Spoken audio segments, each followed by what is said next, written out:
Phoenix, dis-moi que t'as le paquet. Je l'aurais si quelqu'un était un peu moins agressif. Et salut tout le monde, si vous êtes nouveau sur After Radio, vous ne me connaissez certainement pas. Donc je suis Corentin et aujourd'hui je vous propose un podcast sur un jeu plutôt récent et dont vous avez forcément entendu parler.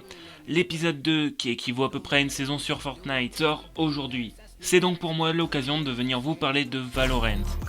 C'est un nouveau FPS développé par Riot Games, l'éditeur du très connu League of Legends. Il est sorti durant le premier confinement et a fait un buzz énorme. Dans ce podcast, on va revenir sur les méthodes de communication de Riot Games qui ont permis au jeu d'avoir presque 3 millions de joueurs par jour sur la bêta fermée. On parlera ensuite du principe du jeu et je vous expliquerai ce qu'apporte l'épisode 2 disponible à partir d'aujourd'hui. On finira ensuite ce podcast avec mon avis après plusieurs dizaines d'heures de jeu.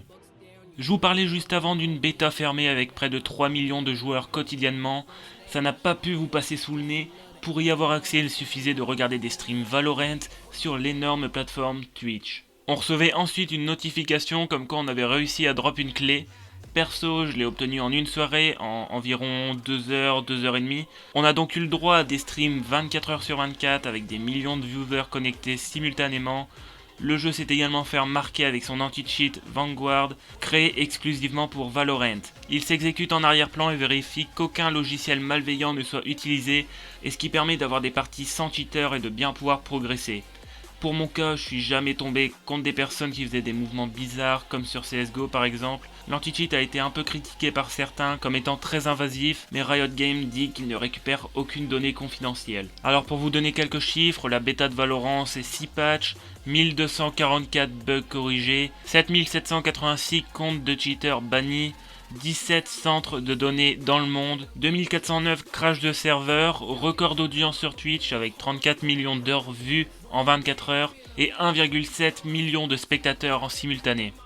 On passe maintenant à la seconde partie du podcast et je vais donc vous parler du but du jeu. Alors franchement, si vous venez de CSGO, vous n'allez vraiment pas être dépaysé. Si on veut exagérer, on peut dire que c'est une copie, mais ici, on dira que c'est un CSGO mélangé avec des spells.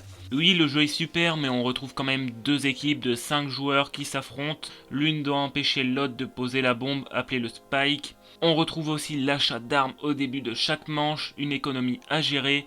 Tout ce qu'on a de plus, c'est des spells, des sorts en français, différents pour chacun des personnages. Comme je vous l'ai dit, aujourd'hui sortait l'épisode 2 de Valorant, avec un nouveau Battle Pass, mais également un nouvel agent. Alors on a eu le droit à une bande-annonce juste magnifique, où on a pu découvrir Yoru, un nouveau dueliste. On peut donc imaginer qu'il va venir épauler Wraith et Reyna, déjà présentes depuis un bon moment. Ses compétences ont également été dévoilées, alors on aura Fake Out, où Yoru prend une leurre et imite le son de ses pas avec les traces. Il y a aussi Gatcrash, qui servira de téléportation.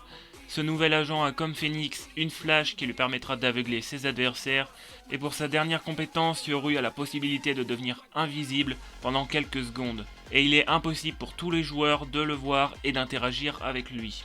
On va finir ce podcast en parlant de mon avis global sur le jeu. Alors il est plutôt positif avec très peu de bugs et aucun cheater, ou alors ils sont discrets. Riot Games a réussi un véritable coup de maître avec la bêta fermée, et même si le jeu ressemble énormément à CSGO, il reste quand même très addictif. Alors vous aurez certainement remarqué que dans ce podcast, j'aurais dit Valorant et Valorant, c'est parce que je ne sais pas si on doit le prononcer à la française ou à l'américaine. Si vous en avez une idée, dites-le moi dans les commentaires. Sur ce, je vous dis à très bientôt, c'était Corentin sur After Radio.